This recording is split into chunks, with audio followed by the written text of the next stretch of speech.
Telemedicine and eHealth. I'm going to tell you a little bit about future visions on eHealth. And most of you will say, well, for those having visions, they should see the doctors. I'm trying not to visit the doctor, but I'm trying actually to present to you what our thoughts could be.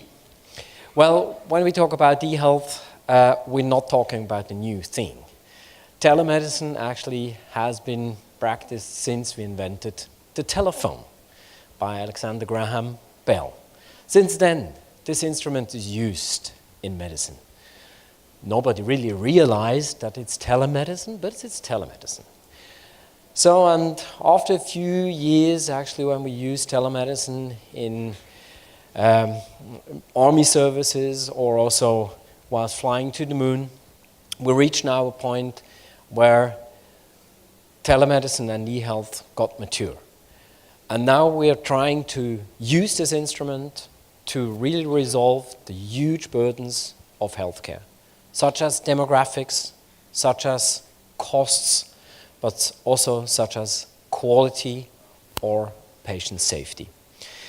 When you look now at the way how we think business is going to be transformed, it's quite an easy graph. Actually, this is Switzerland. When you take away all the mountains, it looks like this, a very small country.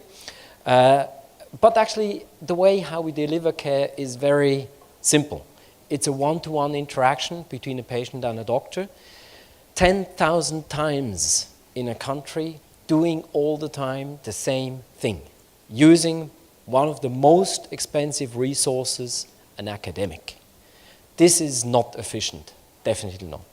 The first thing we did in eHealth or telemedicine, actually we centralized some of the processes. When we started telemedicine, it's nothing but centralizing some of the processes, and we gained about 30 to 40% of effectiveness. Still, it's a one-to-one interaction between the patient and the doctor. So there is nothing about a disruptive element in this. This step of eHealth is not disruptive. It's just increasing a little bit the effectiveness. The disruptive component will be next. It will be the step when we start to automate core components and core processes. I know that we as a doctor, we don't like it to hear, but the next goal will be to substitute the doctors by a machine. We have to take over some of these processes. That's not to say that we are going to lose the patient out of our focus, but we have to work on the automation of core processes. So what are these digital game changers to help us to automate these core processes? Of course, it's the electronic data exchange and networks. We have to collaborate. eHealth or integrated care means collaborative care. This doesn't work if we don't exchange data. Of course, we're in the age or at the age of the democratizing healthcare. People or patients start to be part of their healthcare. They start to get involved. They start to get involved through apps they can download on their mobile phones. Of course, we have the telemedical services, as discussed, offering services on a distance, increasing efficiency. But also, we start to use wearables and telebiomonitoring. That's part of automation, because we're starting automizing, I guess, potentially diagnostic components right where they can be measured at the patient's end. So this approach, wearables and telemonitoring, will help us a lot in automizing healthcare process.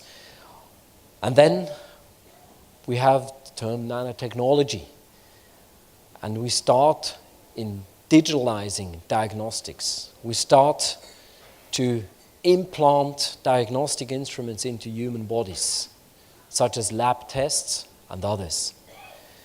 And then we start to automate the whole diagnostic process. Here a picture of an automated mini clinic or health kiosk, where you don't need a doctor anymore actually to capture all the diagnostic informations. We start automizing surgery with robots operating on patients. Some of these robots, they already operate more precise and accurate than a doctor. In the future, some of us, or a lot of us, will be operated by machines. And of course, the big term about big data and artificial intelligence. This is going to change the way how we treat patients. This is the approach where we can teach the machines to do the same thing what doctors have been doing now for hundreds and hundreds of years. We just have to get access to this data. But ladies and gentlemen, there are also showstoppers for the digital transformation. First of all, it's social acceptance. Maybe patients don't want to be operated by a machine.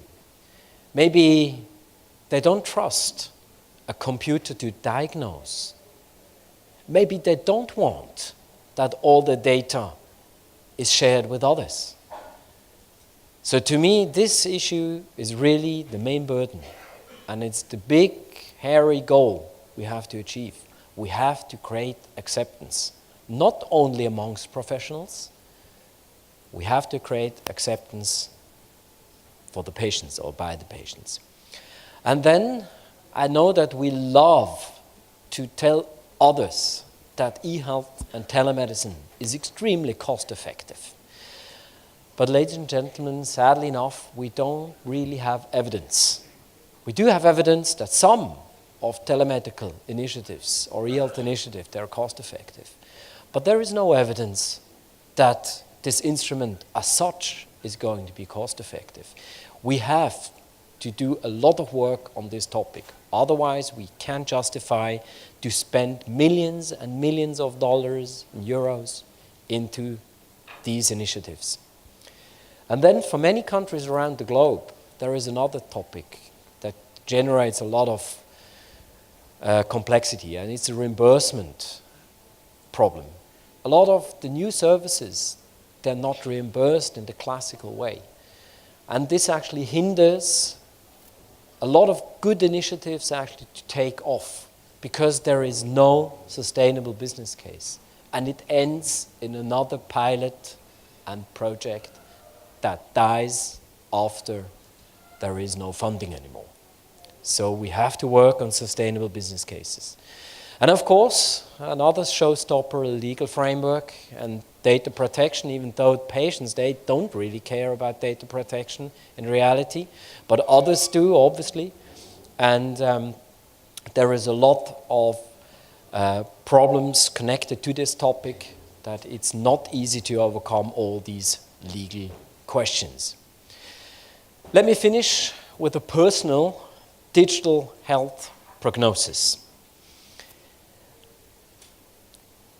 By the year 2020, digital health will not just be an initiative, it will be a huge market that's driving a lot of economies around the globe. It's going to be a big business. And a lot of people will not only profit on the health side from digital health, but also others will profit on the economic side of this initiative. And some other prognosis. By the year 2020, health apps will be the first choice to seek information for patients. Google, IBM, and Uber will be relevant players in the healthcare system. Patients will use digital symptom checkers based on artificial intelligence to seek for diagnosis. And patients will have access to digital labs based on nanotechnology that will offer 100 of lab tests right at the point where they are, maybe embedded in their body. Smartphones will be the diagnostic tool. They will include stethoscopes, ophthalmoscopes, dermatoscopes, ECGs, cough detectors and diagnostic instruments, And some of them, there will also be ultrasonography instruments. And we will have the first lawsuit because a computer killed a patient based on misprogramming. Ladies and gentlemen, I'm personally looking forward to this future.